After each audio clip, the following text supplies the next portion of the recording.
నమస్తే, నేను మీ కుప్ప పద్మిని. ఇన్నాళ్ళు మీ సపోర్ట్ ని నాకు అందిస్తూ, మీ ప్రేమని నాకు అందిస్తున్న ప్రతి ఒక్కరికి కృతజ్ఞతలు. ఇప్పుడు చూడబోతున్న ఈ వీడియో కూడా ఖచ్చితంగా మీకు ఉపయోగపడుతుంది. లైక్, షేర్ అండ్ సబ్స్క్రైబ్ చేసి మీ ఇష్టాన్ని అలాగే మీ సపోర్ట్ ని నాకు అందించండి. అలాగే ఈ వీడియో పట్ల మీ అభిప్రాయాన్ని కమెంట్ సెక్షన్ లో కమెంట్ చేసి నాకు తెలియజేయండి. నమస్తే ప్రభుజీ. స్నేహం అనేది చాలా చాలా అమూల్యమైనటువంటి ఒక విషయం. ఖచ్చితంగా కృష్ణుడు స్నేహం చేసినటువంటి వ్యక్తుల గురించి, స్నేహం అనగానే కృష్ణుడు కుచేల స్నేహాన్ని గురించి ఖచ్చితంగా ప్రస్తావన ఉంటుంది. ఆయనకు అంతస్తుందా, ఆయనకి ఇది ఉందా, ఆయన అసలు చిరిపోయిన బట్టలు వేసుకొచ్చాడు పాపం, అయినప్పటికీ కాళ్ళు కడిగి మరి ఆయనని సత్కరించారు స్వామి. ఆయన పడుకునేటటువంటి దాని మీద, మంచం మీద, పాన్ మీద కూర్చోబెట్టారు. ఇవన్నీ మనం వింటూ ఉంటాం భాగవతంలో. అయితే ఎటువంటి ఇవి లేవు వెనకాల, వీడేం సంపాదించాడు, ఇవన్నీ ఏం క్యాలిక్యులేషన్స్ లేవు. ఈవెన్ రాముడు కూడా, గుహుడు ఏమిటి గుహుడు, మళ్ళీ ఇంకొక ఎస్ఏ ప్రశ్న అనుకోవద్దు.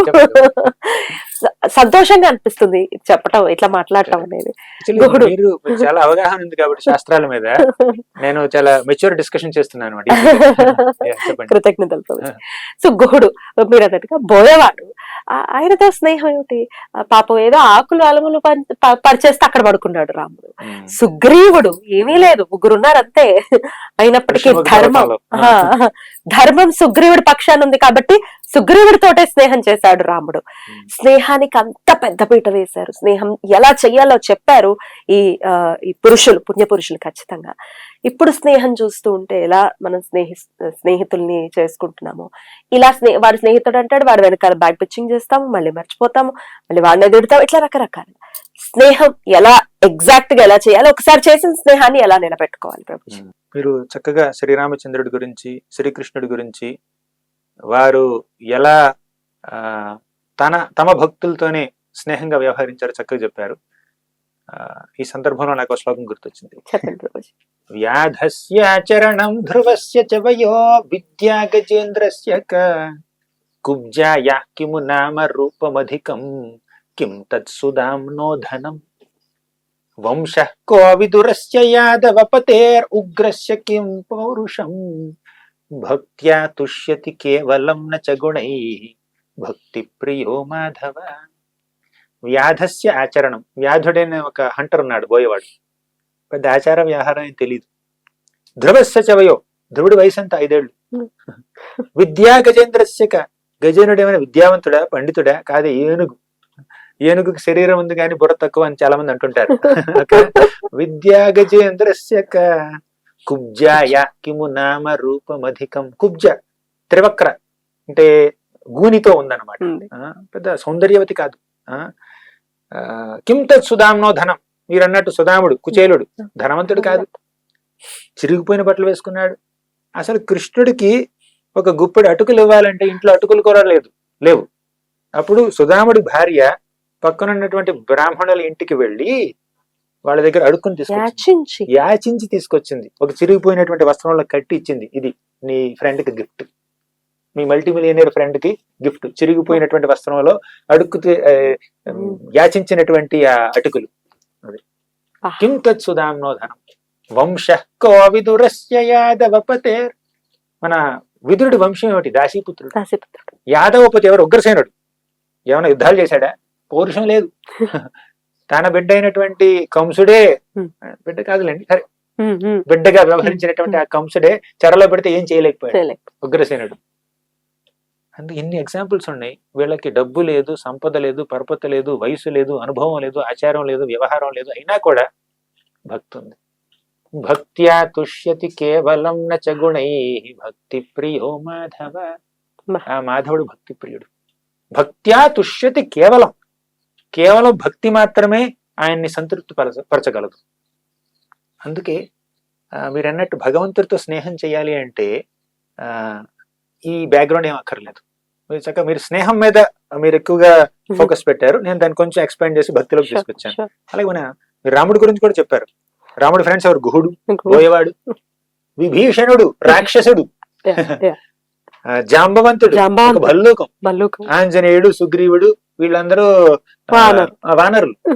ఇంకా ఉన్నారు.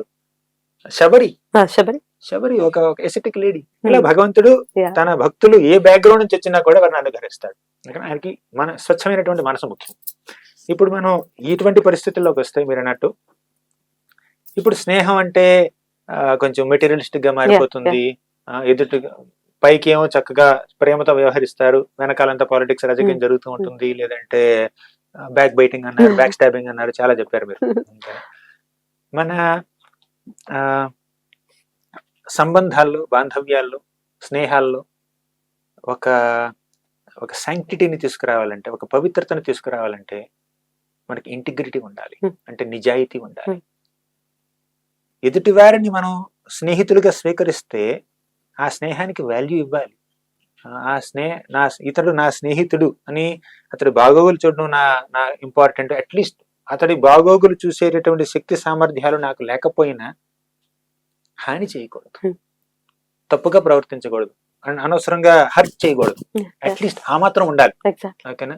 మీరు మీ స్నేహితుడికి ఫిజికల్ గానో లేదంటే ఫైనాన్షియల్ గానో ఇంకే రకంగానో ప్రాక్టికల్ గా సహకరించలేకపోవచ్చు, అట్లీస్ట్ ఎమోషనల్ సపోర్ట్ ఇవ్వాలి. నేను నీ దగ్గర ఉన్నాను, నీ బాధ పంచుకోవాలంటే నా షోల్డర్ ఇస్తాను, ఇంకేనా, నా భుజాన్ని చూపిస్తాను అని చెప్పగలగాలి. సోఫా చెక్కు సాఫ్ట్ గా ఉండొచ్చు, కానీ ఇచ్చేసే పని ఇచ్చేయలేదు. ఓకేనా? ఇది కొంచెం హార్డ్ గా ఉండొచ్చు, ఇది సాఫ్ట్ గా ఉండొచ్చు, కానీ ఇది దీని పని దీనిదే. అది అట్లీస్ట్ ఆ అష్యూరెన్స్ ఇవ్వగలగాలి. అలా ఇవ్వలేకపోవడంలో ఉన్నటువంటి మెయిన్ కారణం నిజాయితీ లేకపోవడం, రిలేషన్షిప్ కి వాల్యూ లేకపోవడం, రెస్ట్లెస్ గా ఉండడం, చంచల స్వభావంతో ఉండడం. అందుకే ఇప్పుడు స్నేహాలు ఏమిటి, పెళ్లిళ్ళు నిలబడట్లేదు. ఇంకా ఇప్పుడు నా తల్లిదండ్రులు ఉన్నారు, 40 ఏళ్ళ నుంచి కలిసి ఉంటున్నారు. ఓకేనా? కొంతమంది ఉన్నారు ఏంటంటే కొన్నాళ్లలోనే కొంచెం అంటే విడిపోతుంటారు. ఓకేనా? అంటే సరైన కారణాలు ఉండొచ్చు, మనం అనవసరం కమెంట్ చేయట్లేదు దాని మీద. విషయం ఏమిటంటే కలియుగం ప్రోగ్రెస్ అయ్యే కొద్దీ ఆ రిలేషన్షిప్ కి మనం ఇచ్చేటటువంటి వాల్యూ తగ్గిపోతూ ఉంటుంది. వాల్యూ తగ్గిపోతుంటుంది ఎందుకంటే నిజాయితీ లేదు కాబట్టి, ఆ ట్రస్ట్ ఉండదు కాబట్టి. అంటే ఈ వ్యక్తి మీద నమ్మకం కలగాలంటే ఆ వ్యక్తిని మనం నిస్వార్థంగా ప్రేమించగలగాలి. ప్లస్ అలా ప్రేమ ఉంటే ఏ లోపాలు ఉన్నా కూడా దాన్ని సహించగలుగుతాం. టాలరెన్స్ ఉండాలి. ఒక వ్యక్తిని మనం ప్రేమిస్తే ఆ వ్యక్తికి కొన్ని మంచి లక్షణాలు ఉండొచ్చు, కొన్ని డిఫెక్ట్స్ కూడా ఉండొచ్చు, లోపాలు కూడా ఉండొచ్చు. ఆ లోపాలని కూడా మనం క్షమించగలగాలి, ప్రేమించగలగాలి, ఓర్చుకోవాలి, సహించగలగాలి. అలాంటి సహనం ఉంటేనే రిలేషన్షిప్ నిలబడుతుంది. కానీ మరీ అధర్మంగా ప్రవర్తిస్తే సహించకూడదు. అంటే సహనం దేన్ని సహించాలి, దేన్ని సహించకూడదు, దానికి ఒక డిస్క్రిమినేషన్ ఉండాలి. మనకి మరీ తప్పుగా ప్రవర్తిస్తే సహించకూడదు. ఓకేనా? కానీ చిన్న చిన్న తప్పుల్ని క్షమించేటటువంటి ఆ ఓర్పు, సహనం మనకు ఉండాలి. అప్పుడు రిలేషన్షిప్ నిలబడుతుంది. ఇప్పుడు సహనం గురించి టాపిక్ వచ్చింది కాబట్టి కృష్ణుడు చెప్పాడు అర్జునుడికి, సహించు అన్నాడు మొదట్లో. అసలు భగవద్గీతలో ఉన్నటువంటి మొట్టమొదటి పాఠం ఒక రకంగా చెప్పాలంటే సహనం. మాత్ర స్పర్శాస్తు కౌంతేయ శీతోష్ణ సుఖ దుఃఖదాహ ఆగమాపాయినో నిత్యాహ తాం స్థితిక్షస్వ భారత. తితిక్ష ఉండాలి, సహనం ఉండాలి, ఓర్పు ఉండాలి అని కృష్ణుడు చెప్పాడు. అర్జునుడు అన్నాడు, సరే ఓర్చుకుంటాను. దుర్యోధనుడు, దుశ్శాసనుడు, కర్ణుడు వీళ్ళందరూ చేసినటువంటి దురాఘాతాలన్నింటినీ నేను సహిస్తాను, యుద్ధం చేయను, వెళ్ళిపోతాను అన్నాడు. అది సహించకూడదు. కష్ట సుఖాల్ని సహించాలి, ఓర్పు వహించాల్సింది. కష్ట సుఖాలు ఉంటే అప్పుడు ఓర్పు వహించాలి. ఆ ధర్మం జరిగితే ఓర్పు వహించకూడదు, సహించకూడదు. ముఖ్యంగా నీకు శక్తి ఉంటే, బాధ్యత ఉంటే అసలే సహించకూడదు. వాళ్ళు ఓడించు, సంహరించు అన్నాడు అనమాట. అంటే అధర్మంగా ప్రవర్తిస్తే దాన్ని సహించకూడదు, కానీ చిన్న చిన్న లోపాలని మనం సహించగలగాలి. అప్పుడు ఒక రిలేషన్షిప్, ఒక సంబంధం నిలబడుతుంది, మిత్రత్వం, స్నేహం నిలబడుతుంది అనమాట.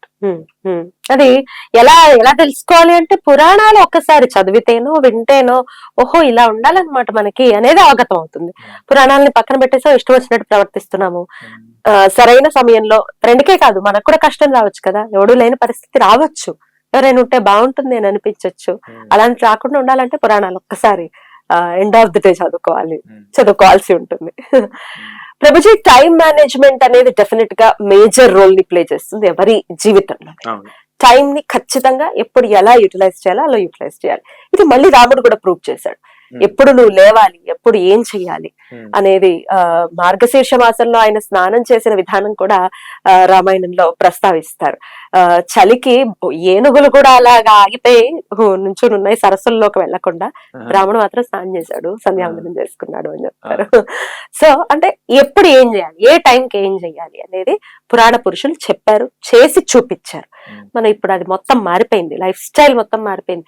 అర్ధరాత్రులు తినటం గానీ, లేకపోతే అర్ధరాత్రులు ఎప్పుడో నిశాచరులు అంటారు, మనుషులు అనుకోవడం అప్పుడు కరెక్టే. 3ంటికి 4ంటికి పడుకోవడం, 12ంటికి కానీ లేవకపోవటం, ఇట్లా అంతా జరుగుతోంది. లైఫ్ మొత్తం మారిపోయింది. దీనివల్ల వచ్చేటటువంటి దుష్ప్రభావాలు ఏమిటి? దుష్ప్రభావాలు చూస్తూనే ఉన్నారు ఆల్రెడీ.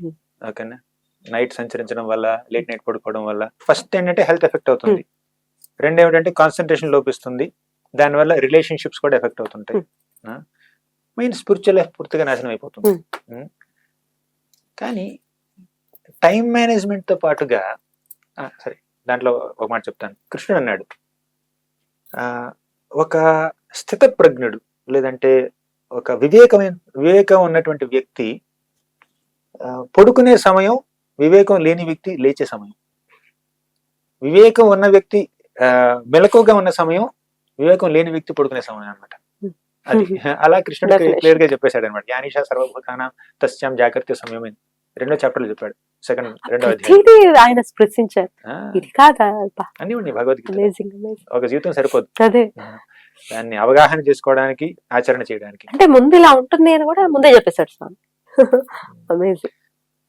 సరే, ఇప్పుడు టైం మేనేజ్మెంట్ తో పాటుగా నేను నా కొత్త పుస్తకంలో కూడా రాశాను, మైండ్ ఫిల్మీ అనే పుస్తకంలో రాశాను నేను.